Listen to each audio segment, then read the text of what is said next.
Hey folks, my name's Kevin and it's time for a little bit more knife nerdery. And today we're unboxing a knife that has gotten a lot of hype recently and I am super excited to check it out. This in here is the Qvist Bladeworks. Pretty sure that's how it's pronounced because I went back and I looked at his Instagram channel and that is how he seems to pronounce it. Qvist. Jacob Lundquist here from Qvist Bladeworks. The Qvist Bladeworks, I honestly don't know. The knife, he calls it the variant, but is it the variant? Because he calls his custom knives versions of them, he just labels them, like variant 1, variant 2, variant 3. And the thing is that word, variant, means like version. And so is it like, does the knife not have a name and these are just like the first, second, and third versions he made because they're all different because they're all customs? And this is, anyway, I don't know. I think technically the knife is called the variant. Anyway, this is the variant PE because this is the production version, production edition. And this is a knife that numerous people have told me they thought would be up my alley. That is his logo. Jacob, right? Yeah, Jacob Lundquist. So, Lundquist, but Qvist. Anyway, Jacob Lundquist is a custom knife maker in Minneapolis. And I believe he's pretty new to it, and he makes them in what appears to be his, like, I don't know, basement or something like that? He has some kind of workshop that he does it all in his house. And he makes these sway back knives. Yeah. We'll talk about that in just a moment, but man. And so at some point he got these, I think through QSP, I believe, pretty sure. And these are the production versions.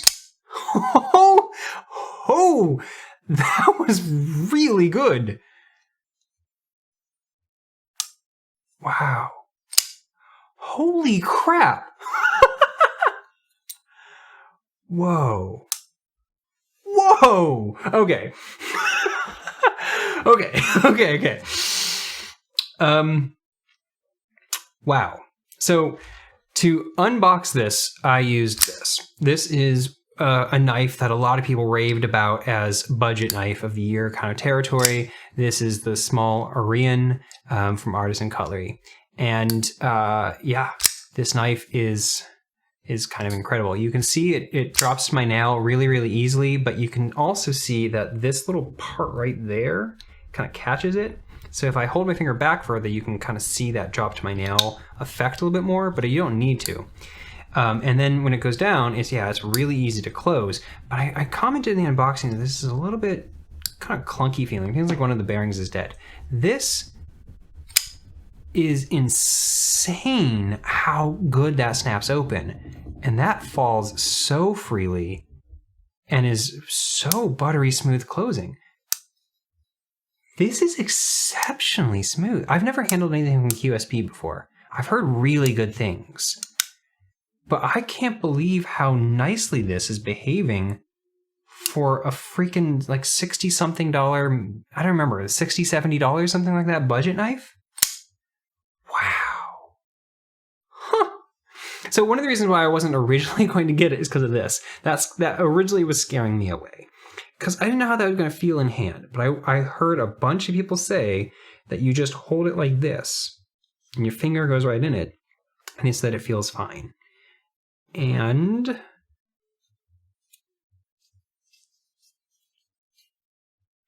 they're right. Yeah, that doesn't bother me in the slightest. Huh. Yeah, and these are all nice and rounded on the sides, so this doesn't feel uncomfortable. Wow. I'm impressed. This is reasonably thin blade stock, not like crazy thin, but I'm guessing that's probably 0.12, 0.13, something like that. I don't know.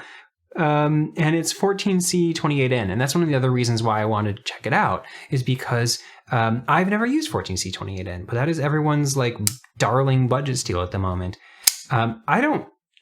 It's not like a true across the board ism that the higher the number on those Sandvik alphabet soup seals, the better. But it's kind of true. You can kind of go with the fact that the higher the number, the better. Because like 7CR sucks, 8CR sucks, 9CR is getting a little bit better, but still kind of sucks. 10CR is not bad. And when you get up to something like 14CR, people love it. I've heard it performs really, really nicely. But I've never actually played with it. This blade shape is a very me blade shape. It's got just a little bit of belly, which is nice. I prefer that. This is a very classic Wharncliffe blade shape where it's just continuously sloping as it goes down. The fact that this is as flat as it is means a lot of people will probably end up calling this a sheep's foot. But because it has such an obvious continuous slope and such a piercy tip, I would definitely call this a Wharncliffe. And that is a very traditional blade shape to have on a swayback. So what the heck is with the swayback? A swayback is meant to be held upside down. Not joking. It looks like the handle is upside down because it is, intentionally. Swaybacks were designed to be like paring knives. And this is meant to be, like swayback handles are meant to be held like this. And like if you're like peeling an apple or something like that. And that is where they feel super, super nice. And the thing is some swaybacks are really, really, really high, and some are really, really subtle. I think the only other swayback I have at the moment are these Monterey Bay Knives slaybacks, and you can see it's extremely subtle. This one you can barely notice that it is upside down. Love this knife. This one is more pronounced, but it's the kind of thing where when it's normal grip, it's not uncomfortable.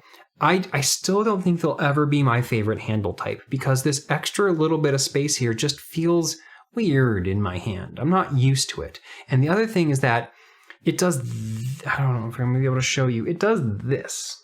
One of my favorite things about Wharncliffe knives is you get to use them in utility cuts really, really well. Like it's the perfect kind of blade shape for box opening. But when you have a swayback handle design, instead of, I think of a knife that does the opposite. Ooh, yeah. So this is the Olamic Cutlery Busker. And this is the exact opposite thing, right? This knife cradles into your hand. And so when you're holding this in a pinch grip, it's filling in this spot right here in a way that just feels really, really nice. It's touching your palm the entire way and curving right along with it. And these swayback designs means that I'm making contact back here at the base, and I'm making contact up here at the front, and it's completely not touching my hand. Well, this is like just really not a good angle for showing this, but it's completely not touching my hand. That said, I feel like I have a really secure grip though. Like this still feels really secure in my hand, and part I'm able to anchor against that, and that feels really nice. Like this feels weird in my hand. This feels weird, but not uncomfortable, and it doesn't feel like it's going to slip out or anything. It's just, I don't know. It's odd. This kind of curving down is a heck of a lot more both intuitive and comfortable, and this isn't outright uncomfortable, but it's just kind of odd. But in this kind of grip, I don't really notice this. That's perfectly fine. And in this kind of grip, which again, I don't use draw cuts very often, but these smaller, they tend to be smaller. Swaybacks tend to be smaller. In a paring type knife, this would make an excellent kind of kitchen prep knife.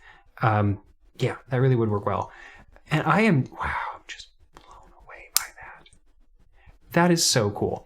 Okay, I am very glad I finally picked one of these up. I bought this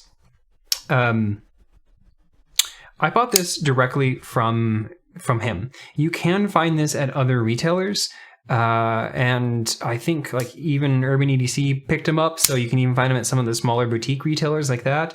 But I do think whenever you can support a maker by ordering directly through them, that's probably your best option because you are giving them the highest cut of their money. I just saw today that a V2 of this is coming. And Jacob said that he made subtle tweaks based on customer feedback. I have not, I just got this today, so I don't even know yet what I would tweak about this. And I don't know what like the community has been saying. Everything I've heard about this has just been really, really positive because of that. Holy crap, that's good. Anyway, So I don't know what's changed, but there will be more of these production versions specifically, and they will have very subtle improvements, if anything. The centering is dead on. Yeah, I'm just really impressed with how incredibly buttery this is. QSP did a banger job on that. Wow. Okay, thank you for watching, and yeah, I'll catch you guys next time. Have a nice day.